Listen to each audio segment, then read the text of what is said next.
Bom dia, Sirlene, aqui é Cosmo. Bom dia, pessoal. A gente está aqui mais uma vez com uma pessoa muito interessante e hoje a gente vai conversar com a Sirlene Zimmermann, que é do Ministério do Trabalho, mas acima de tudo é uma pessoa que faz a diferença. Então, Sirlene, conta para o pessoal quem é a Sirlene. Olá, Cosmo, tudo bem? A Sirlene, ela é do Ministério Público do Trabalho. Só vou fazer uma correção inicial, Cosmo, desculpa. que às vezes temos um pouquinho essa confusão, né? Mas a gente tem que valorizar as funções de cada instituição, né? Ministério do Trabalho, a fiscalização do trabalho e o Ministério Público do Trabalho nessa atuação mais judicial, que envolve, sim, todos eles, né? Na busca do trabalho decente, a busca de condições seguras e saudáveis de trabalho, né?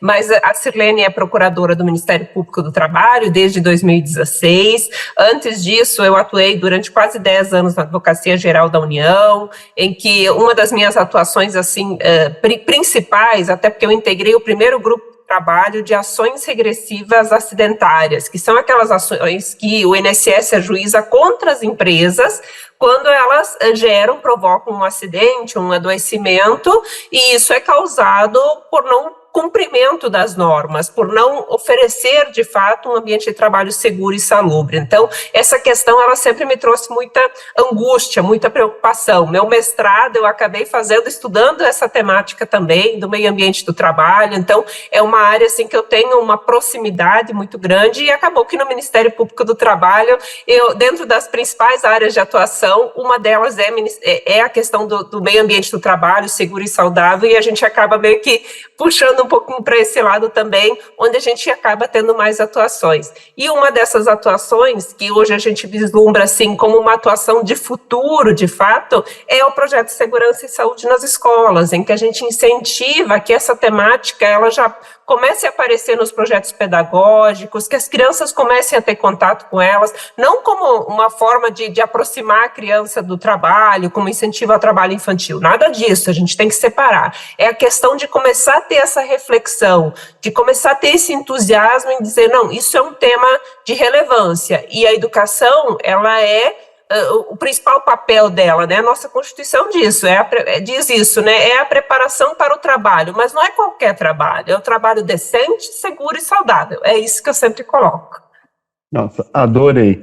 E eu adorei principalmente de uma coisa que eu amei na ideia do Segurança Escolas, que é você valorizar a conscientização. Porque é de criança que você ensina que você tem direitos. Porque a gente tem uma dificuldade muito grande de lidar com os direitos e os deveres. Tá certo que tem as duas pontas são importantes, mas elas é muito bom a gente colocá-la desde criança, porque na realidade a gente espera o adulto ter uma reação, sendo que ele não aprendeu a ter. Então, fala um pouquinho desse projeto, porque ele é muito forte, ele é muito interessante, tá? De fato, Cosmo, uma das questões assim que me chama muito a atenção, e outro dia até eu conversava com uma auditora fiscal do trabalho, ela dizia assim que o direito de recusa, que é aquele direito que o trabalhador tem de não exercer uma atividade que coloque a vida dele ou a integridade física dele em risco, de poder se recusar a exercer essa atividade, ela é como se fosse uma cabeça de bacalhau, né? Todo mundo diz que existe, mas nunca ninguém viu.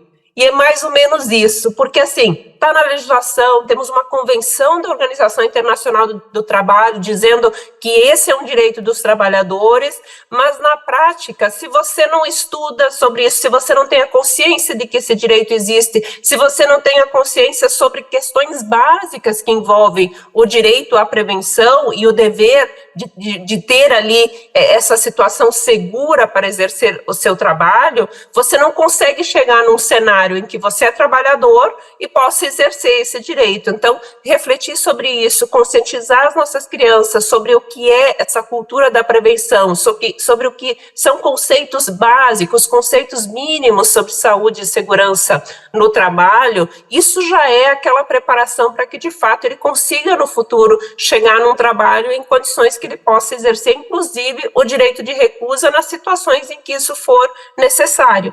E o que é mais importante também, Cosmo, a gente não está só preparando o futuro trabalhador, A gente está trabalhando o futuro, refletindo e conscientizando ali o futuro empresário também. Então, hoje, muitas vezes, Cosmo, os profissionais de SST, né, engenheiro, médico, técnico de segurança, eles dizem, não, mas eu quero implementar as medidas de prevenção, só que tudo é caro, o dono da empresa não quer. Então, porque ele não tem a consciência, ele não foi conscientizado, né, desde a infância de que aquilo é algo importante, de que a segurança do trabalhador tem que vir em primeiro lugar, que se isso não for assegurado, não tem lucro que se sustente, não tem empresa que se sustente. Então, tem que garantir, tem que produzir, mas em condições seguras e salubres. E se a gente conseguir, de fato, implementar essa cultura da prevenção, mostrar que isso é algo importante como valor, não é algo que se possa abrir mão, tanto para o trabalhador quanto para o empresário, no futuro a gente não vai precisar perder tempo conscientizando, porque isso já veio da base, isso já está assegurado, não é, Cosmo? Eu acho perfeito. E mais do que isso, eu tenho uma coisa que eu tenho ouvido muito quando eu converso com o pessoal sobre as NRs, né? Para quem não sabe, normas reguladoras que cuidam da parte do trabalho, tá? O que me chamou a atenção é que muitas vezes, se você não tem uma conscientização infantil, você também não responde os seus deveres. E muitas vezes esses deveres é que geram os direitos. Por exemplo, você usar uma luva quando é necessária para aquela atividade. Então, o trabalhador, a pessoa compra a luva para o trabalhador e o trabalhador acha muito difícil usar a luva e não usa. Por quê? Porque ele não tem a consciência do dever dele usar para si próprio. Então, o que acontece? Quando você conscientiza os direitos, mas também os deveres. Isso é importante, não é? Sim, com certeza. Tem uma escola, na realidade um município todo, porque tem um município no Rio de Janeiro, chama Itaguaí, em que todas as escolas públicas deles, 62 escolas, já hoje têm CIPA escolar implementada. E eles, por uma situação do próprio município se engajar e tudo mais, eles criaram um slogan do projeto deles. O slogan é, se não for seguro, não faça e não deixe outro fazer. Então você desenvolve essa consciência e, para além de verificar que aquilo é um direito, mas também um dever, você também está observando e cuidando do outro. O que muitas vezes hoje no ambiente de trabalho, às vezes também não acontece. Você vê o colega ali fazendo algo perigoso, não usando o equipamento de proteção individual ali, o EPI, de forma adequada, de repente fazendo o trabalho sem luva, sem capacete, e você também acaba não prestando atenção e não cuidando daquele outro. Você acaba só cuidando de si e às vezes nem de si. Né? Então, essa é a questão, né, do dever também, mas também esse cuidado e atenção pelo coletivo. Veja que interessante, né, esse despertar desde a infância, né, o direito, o dever, mas também cuidar de todos que estão ali naquele entorno. Mas uma das questões que a gente também desenvolve e procura já trabalhar dentro desse projeto é que muitas vezes o equipamento de proteção individual, que ele é apresentado como a primeira possibilidade de medida de prevenção, na verdade ele é a última. É isso que está nas normas regulamentadoras. A prevenção ela tem que ser feita por meio de medidas de engenharia, medidas de proteção coletiva, e só no final, quando nada disso funcionou ou foi suficiente, você vem com equipamento de proteção individual. Quantas vezes essa hierarquia, né, das medidas de prevenção ela não é invertida? Porque muitas vezes o trabalhador também não tem nem a consciência, a empresa não valoriza, e às vezes para o profissional de SST, ainda que ele queira implementar uma coisa melhor, ele não tem abertura para isso. Então, a gente procura já também trabalhar essa temática. E isso é conceito básico, né? A gente não está trabalhando nada aprofundado, a gente está trabalhando de conceito básico ainda de SST, né, Cosmo? É verdade. Eu tive outro dia numa reunião a respeito do assunto e eu fiquei meio impressionado que as pessoas ainda confundem um pouco, então eu vou te pedir para falar sobre isso, para as pessoas entenderem o que é o CIPA Escola em escolas. Porque a pessoa, quando foi chamada a falar sobre o assunto, ela disse que não estava entendendo se aquilo lá... Ela estava entendendo como se fosse colocar CIPA nas escolas e não ensinar sobre segurança para as crianças para que elas se tornem profissionais melhores e patrões melhores, tá? Então, só conta um pouquinho desse lado, porque senão para as pessoas não pensarem que é simplesmente o que vocês estão propondo é colocar uma CIPA na escola, tá? Isso, vamos lá então, Cosmo. A ideia original, e isso é bom a gente fazer essa referência aqui, né? Trazer o senhor Orlandino dos Santos, técnico de segurança do trabalho, hoje já com 77 anos, mas que, olha, há pelo menos umas 4 décadas já está batalhando sobre esse assunto, porque ele compreendeu que, de fato, para a gente ter um trabalhador consciente sobre seus deveres, sobre seus direitos, cuidar de si, cuidar do outro, segurança e saúde no trabalho, a gente tem que começar lá na infância, lá no pequenininho, lá na educação básica, né? Então, há muitos anos ele já desenvolve esse projeto e, de fato, o nome que ele deu para o projeto e a primeira ideia dele era que a gente conseguisse implementar nas escolas uma CIPA escolar, mas não exatamente a CIPA lá da norma regulamentadora 5, não é implementar na escola a CIPA formada pelos trabalhadores, é formar uma CIPinha, digamos assim, né? É ter o protagonismo dos estudantes, dos alunos. Eles vão ali formar a comissão interna de prevenção de acidentes, eles vão começar a ter no cronograma ali das atividades da escola, atividades que envolvem prevenção de acidentes, prevenção de doenças, cuidado com aquele ambiente escolar, porque um ambiente escolar bem cuidado também aprimora, fortalece aquele processo de ensino-aprendizagem. Então, aquela ideia inicial era de implementar uma CIPA escolar, mas formada por estudantes, para que haja, num primeiro momento, aquele envolvimento no cuidado do ambiente escolar de fato. E aquilo, com isso, a gente aprimora, reflete a ideia da segurança e da saúde na escola, no trabalho e em qualquer ambiente. Então, a partir desse trabalho do senhor Orlandino, ele que iniciou um trabalho junto a parlamentares, que acabou se tornando a Lei 12.645 de 2012, então já temos há mais de 10 anos a lei no Brasil, instituiu o Dia Nacional de Segurança e de Saúde nas Escolas, no dia 10 de outubro. Desde 2017, que o MPT começou a atuar nesse projeto, desde o início o que nós colocávamos era, isso não pode ser só um dia.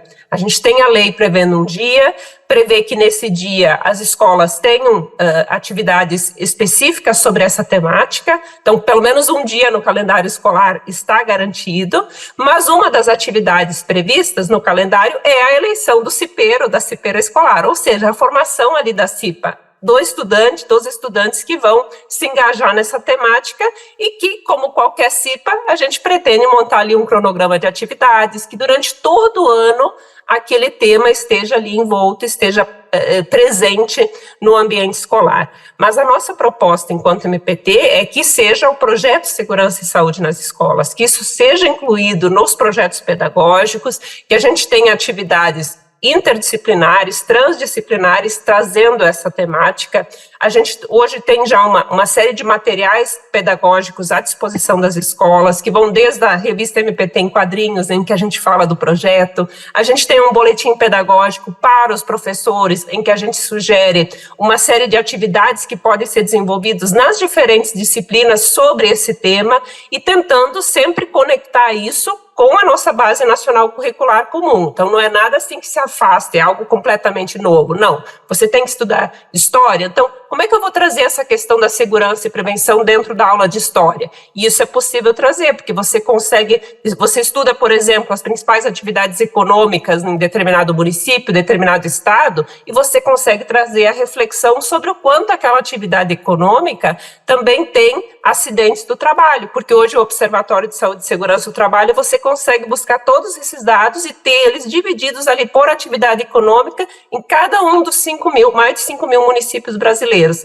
Então, você consegue já fazer essa conexão. E assim também em outras disciplinas. Eu acho isso incrível. Agora você já me deixou com 2 pontos para perguntas. Primeiro, eu vou favorecer o Orlandino, que eu fui na entrevista que eu assisti, foi com ele. E o Orlandino agora está com a ideia de que isso... Está com a ideia não, ele já passou isso e foi para parar lá na ONU, né? Então ele talvez se transformar numa coisa internacional. Como você vê, assim, quando a importância disso é mais para as pessoas entenderem a importância que se tem de aprender sobre segurança desde pequenininho. O que você acha disso? O que você pode contar para o pessoal sobre isso? Legal, o seu Orlandino de fato é visionário, é fantástico, né, a gente ter uma pessoa que nos inspire tanto e nos traga tantas questões a compartilhar. E uma questão que eu sempre coloco, ele como cidadão vislumbra essa importância, trabalha por isso, nós enquanto instituições, o mínimo que a gente faz é apoiar e se possível, ainda incrementar essa iniciativa. Mas a ideia do Dia Internacional de Segurança e Saúde nas Escolas é excelente, importantíssima, ele de fato tem levado essa ideia onde ele tem possibilidade de apresentar, e no ano passado eu tive a oportunidade de apresentar num congresso em Portugal, o nosso projeto que nós estamos desenvolvendo aqui no Brasil, e teve uma receptividade gigantesca. Então a gente na oportunidade assinou um termo de intenções, né, entre Portugal, Espanha, São Tomé e Príncipe e Cabo Verde e Brasil, né, para esses países se unirem e poderem difundir iniciativas relacionadas ao projeto de segurança e saúde nas escolas, porque de imediato também lá, quando os profissionais ouvem essa iniciativa, profissionais de SST, eles conseguem imediatamente vislumbrar, poxa, esse é o diferencial que a gente está precisando, porque às vezes já adulto, já no ambiente de trabalho, você tem uma dificuldade ali de transmitir esses conceitos. Se isso já vier da base, vai ser completamente diferente. Então, é algo que a gente precisa investir. E uma questão importante, Cosmo, a gente não está inovando, a gente está colocando em prática algo que está na Convenção 155 da OIT, que é uma convenção de 1981, e ela diz lá que questões de saúde e segurança no trabalho, medidas de saúde, higiene e segurança no trabalho, elas precisam estar em todos os níveis de ensino. Então, o que significa todos os níveis de ensino? É começar lá na educação básica. Você vai progressivamente trazendo novos conceitos, mas é começar na educação básica. Vamos efetivar isso. Perfeito. Agora, você falou do programa MPT Quadrinhos, você sabe que eu sou fã dele, já escrevi sobre ele na Como de Saber, e eu queria que você dá o gancho para você falar um pouquinho dele para o pessoal. Ah, legal, né? Realmente, eu também sou super fã do projeto MPT em Quadrinhos, que já completou 10 anos agora também, e esse projeto ele está indo para amanhã, hoje estamos gravando na entrevista 12 de junho, amanhã 13 de junho de 2023, a gente vai estar fazendo o lançamento da edição 69 desse projeto. Estamos indo para quase 70 edições. Nesses 10 anos, a gente conseguiu tratar das mais diferentes temáticas de atuação do Ministério Público do Trabalho, dentro dos principais temas, né, do direito do trabalho, que trazem ali realmente questões de direitos, questões de deveres relacionados ao mundo do trabalho, mas com uma linguagem simples, acessível, lúdica, né, às vezes envolvida ali numa história. Por exemplo, especificamente no projeto de segurança e saúde nas escolas, nós temos a revista que tem o super-herói, aquela ideia do super-herói que é normal, né, dentro da história em quadrinhos, mas a gente busca na nossa história, sem querer antecipar ela aqui, porque está todo mundo convidado a ler também, né, mas a gente busca trazer a ideia de que para garantir segurança e saúde no trabalho não precisa ser super-herói. Todo mundo, cada um de nós pode fazer isso, né? Isso com relação aos demais deveres também. O que a gente precisa é garantir o respeito a esses direitos, é garantir realmente a ideia do trabalho decente, e a gente consegue transmitir isso por meio da MPT em Quadrinhos com uma linguagem acessível, mais simples, que todos os trabalhadores de fato podem ter acesso. Então, estão todos convidados a conhecer mptemquadrinhos.com.br. As revistas elas podem ser lidas online. As empresas que gostarem da revista, de algum dos exemplares, que tem os temas mais variados, tem várias edições sobre questões de saúde e segurança no trabalho, mas a gente tem sobre outros temas também, de inclusão de pessoas com deficiência, combate ao racismo. Então, são várias temáticas. A própria questão dos direitos básicos, né, salário, carteira assinada, eles também são retratados lá na revista, e empresas que tiverem interesse também de eventualmente imprimir para distribuir ali para os seus funcionários, também pode ser impresso sem nenhum custo, não precisa repassar nada para a MPT, os exemplares estão ali para serem distribuídos e chegarem ao maior número de pessoas no Brasil todo e no mundo, porque hoje a gente já tem, inclusive, essa revista chegando em vários outros países também, o que muito nos alegra. Eu acho muito bom a gente estar aqui hoje com você exatamente para falar sobre isso, que é a aproximação do Ministério Público do Trabalho com o ser humano. Porque, na realidade, as pessoas enxergam o Ministério Público sempre como algo distante. Eu me encantei pelo projeto exatamente dessa busca de levar a informação, o conhecimento à base, tá? Então, eu queria, como você sabe que a internet é tudo curtinho, a gente só tem uma entrevista com um tempo mais reduzido, se você pudesse amarrar falando exatamente desse processo, porque, como você disse, a lei é de muito tempo atrás, mas, assim, a aproximação... E a tecnologia é um bom aliado, tá? Mas a aproximação foi uma proposta de vocês. Então eu queria muito que você finalizasse falando sobre isso, sobre essa busca de aproximação. Sem dúvida, Cosmo. Sabe que nas primeiras vezes em que eu fui fazer curso de capacitação para professores, profissionais da educação, para poderem trabalhar sobre a temática segurança e saúde nas escolas, eu percebia um certo distanciamento. Eram cursos presenciais ainda, né? Depois a gente acabou vindo para online, e aí a gente não consegue reparar tanto